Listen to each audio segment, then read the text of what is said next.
You need to calculate the net present value of a project and you're not quite sure where to start? Well, you've come to the right place because I'm Professor Capko and I'm going to show you in today's video how super easy it is to do so.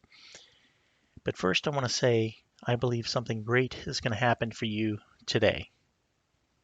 And now back to the video. I want to thank those of you who have hit the thumbs up button on this video. It really helps with the YouTube algorithm. I'm also trying to reach the 4,000 watch hour mark that is set by YouTube, and I'd appreciate any help you can give me with that. You can watch my long form videos, including some of the relaxation and study videos that I have for you. I've linked one of them up here in the corner for you. All right. We're going to figure out what the net present value is of a project that the company is considering investing in. What the net present value is, it's going to look at the cost of the project, it's going to look at the interest rate, and it's going to look at the cash flows in the future, and the projected cash flows, and we're going to bring them to a present value for today in today's dollars so we can figure out whether the company should invest in the project or not.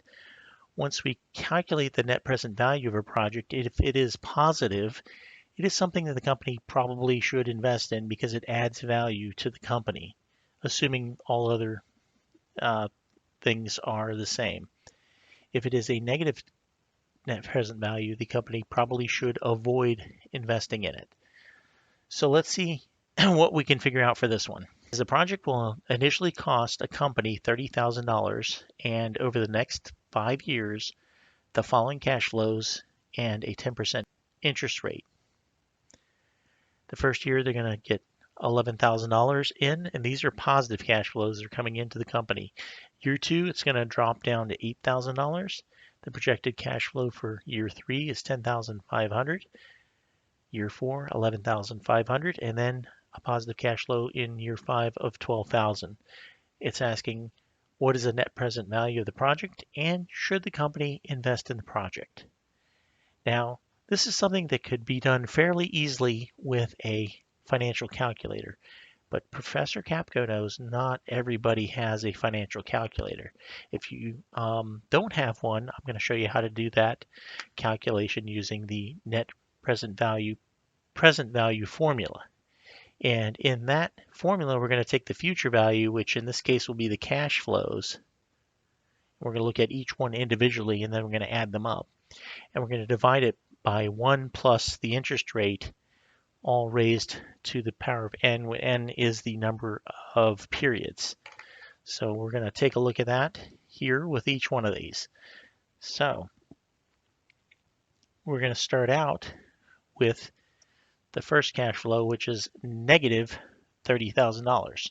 In other words, they have to lay out $30,000 to invest in the project. There's really no calculation for that. It's just a negative $30,000 in today's terms. So I'm going to put that in parentheses. That indicates a negative in accounting and finance. Next, we're going to take the first year. The cash flow expected is $11,000. So I'm going to put it as 11,000, and I'm going to divide it by parentheses 1 plus the rate. Well, our interest rate is 10%, which we're going to change to a decimal, which would be 0.10, and we're going to add 1 to it. So this is 1.1. I could put 1.10, but I'll just write it as 1.1. And we're raising it to the first power because it's the first year. All I need to do is now punch that into the calculator. And as I said, not everyone has a financial calculator, so I'm going to use something other than a financial calculator. I'm going to use this Casio calculator. If you want a calculator like this one, you can. I've got a link for it down in the description. We're going to do it as a fraction. So the first thing I need to do is create my fraction. I hit that button. I've got the top and the bottom, the numerator, denominator. The numerator I enter first is a positive 11,000. Then I can tab down or use the arrow down to the denominator. The denominator, I'm going to need to put in with I'm raising it to a power. So I'm going to put this X to whatever power. I'm going to hit that button, and my first part is going to be the 1.1, and then I'm going to raise it to the first power. Then I can get out of here, and I hit equal, and that gives me 10,000. So what that's telling me is the present value today of $11,000 a year from now at a 10% interest rate is $10,000. In other words, if I were to invest that $10,000 at 10% at the end of 1 year, I would have $11,000. That one makes sense. Let's do the next one. I'm going to clear my numbers here. And I've got $8,000, so I'm going to put that as my cash flow on top. Divide it by parentheses 1.1, and we're going to square it because it's the second year. So I'm going to raise it to the second power. Let's go ahead and enter that into the calculator. So I'm going to put in my numerator, I'm going to have a fraction. In my numerator, I'm going to put 8,000. In the denominator, I'm going to raise it to a power. And in my denominator, again, I'm going to have the 1.1. And my exponent is going to be 2. I'm going to square it. And that gives me, let me go ahead and get out of here. That gives me $6,611.57. There's some numbers past that, but we're just going to round to 57 cents. Let's go ahead and clear.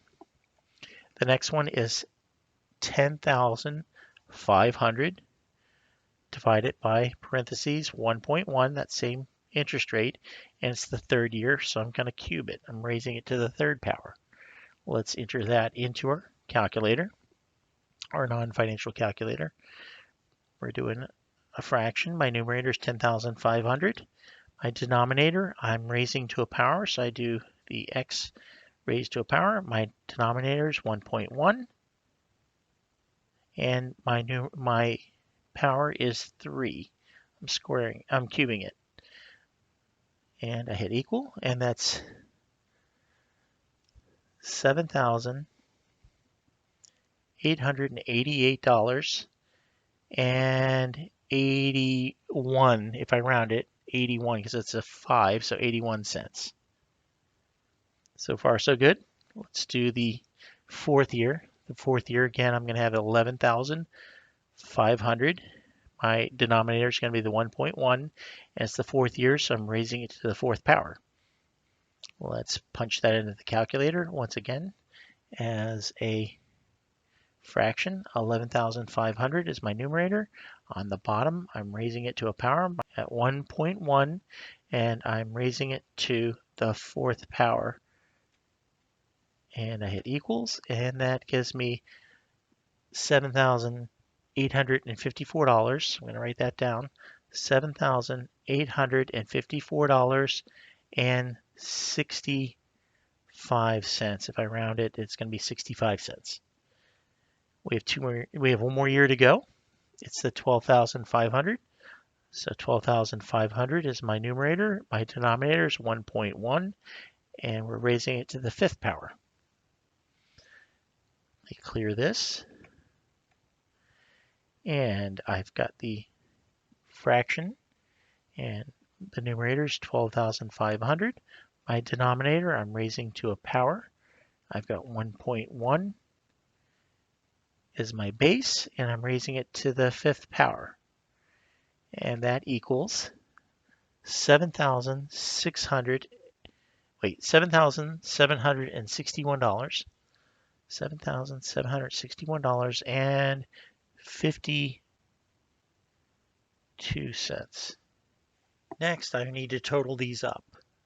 Next, I need to add these up. I'm going to add these up, and then I'm going to subtract the initial cost of $30,000 at the end. You can do it the other way around, but it's going to be a little clearer if I do it this way. So it's 10,000 is our first cash flow, the present value, plus 6,611.57 plus 7,888.81 plus 7,854.65 plus $7,761.52, and that gives me $40,116.55. I have to subtract out the initial cost of the $30,000 to get that net present value, and I get $10,116.55 as my net present value. It is, so our net present value is 10,116.55. And should they invest in the project? Yes, because it is positive. That's all I have for you today. That is how you calculate the net present value without a financial calculator. I can do one with a calculator in another video. Until that time, subscribe to my channel and hit that notification bell so you never miss a video. Thank you.